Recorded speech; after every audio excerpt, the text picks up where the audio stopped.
Vijayawada Ajit Singh Nagar మదర్సాలో food poison ఘటనపై మృతురాలి కరిష్మా తల్లిదండ్రులు అనుమానాలు వ్యక్తం చేశారు. నిన్న రాత్రి భోజనం చేసిన పిల్లల్లో 10 మందికి వాంతులయ్యాయని, అయితే కరిష్మాను ఉదయం ఆసుపత్రికి తరలిస్తుండగా మృతి చెందిందని చెప్పడంపై అనుమానం వ్యక్తం చేశారు.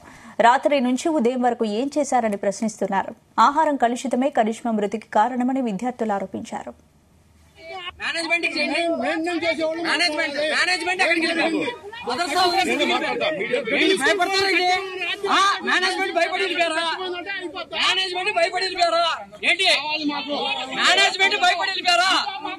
మరోవైపు ట్రస్ట్ లో ఫుడ్ సేఫ్టీ అధికారులు డిఎంహెచ్ఓ ఆకస్మిక తనిఖీలు చేశారు. కుళ్లిన 100 కిలోల బీఫ్, మటన్ ఉన్నట్లు గుర్తించారు.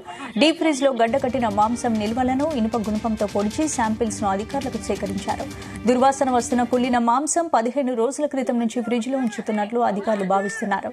శాంపిల్స్ సేకరించి ల్యాబ్స్ కు తరలించారు. అనుమతులు లేని ట్రస్ట్ కు నోటీసులు జారీ చేశారు.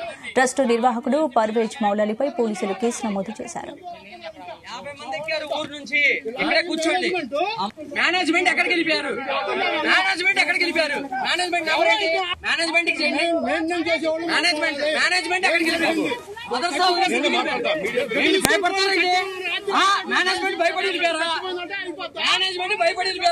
మా యొక్క ఆమె చనిపోవడంలో చాలా అనుమానాలు వ్యక్తం అవుతున్నాయి. మాకు చాలా అనుమానాలతోటి మేము ఈ యొక్క విషయాన్ని తెలియపరచడం జరిగింది. అలాగే ఎవరైతే యాజమాన్యం ఉన్నారో ఆ యాజమాన్యాన్ని అడగడం జరిగింది.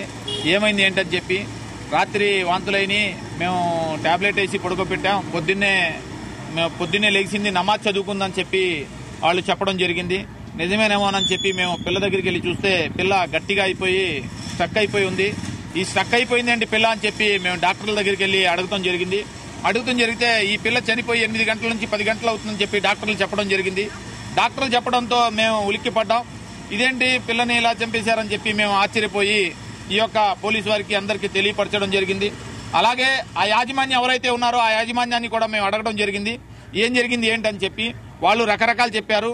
సరే మీరు రాత్రి టాబ్లెట్లు వేసామంటున్నారు, మీ మదర్సాలో సీసీ కెమెరాలు అవి ఉంటాయి కదా, ఉన్నాయా అని చెప్పాం. అన్ని సీసీ కెమెరాలు, ప్రతి రూమ్ కి సీసీ కెమెరా ఉంటుంది, ఎక్కడ సీసీ కెమెరా లేకుండా లేదని చెప్పారు. ఇప్పుడు మళ్ళీ మేమందరం కలిసి ఏదైతే సీసీ కెమెరాలు ఉన్నాయో అవి చెక్ చేద్దామని వెళ్తానికి మేము బయలుదేరితే సీసీ కెమెరాలు పనిచేయట్లేదని చెప్పారు. రంజాన్ పైన పోయిన 15 రోజులకి వెళ్ళానండి. వెళ్తే పంపించాలి, ఆ పిల్లకి బయటికి పంపించాలి. అసలు డబ్బులు కట్టాలి, ఫస్ట్కి ఒకసారి కట్టాలి, 15 రోజులకి ఒకసారి కట్టాలని చెప్పారు. 2 సార్లు కట్టేశాం. ఫస్ట్కి వెళ్ళి భోజనం ఇచ్చి మాట్లాడదామంటే ఇప్పుడు మాట్లాడే పని లేదమ్మా, 30 తారీఖే రావాల్సిందేనా, మేము ఫోన్ చేస్తాం అప్పుడు రావాలని చెప్పారు. ఇంకా అంతేనండి. పండగకి మట్టి ఫోన్ చేసి సలాన్ చెప్పింది అంతే. ఇంకా అంతేనండి. నాకు న్యాయం కావాలి. మా పిల్ల ఎలా చనిపోయిందక్క. మా యొక్క ఆమె చనిపోవడంలో చాలా అనుమానాలు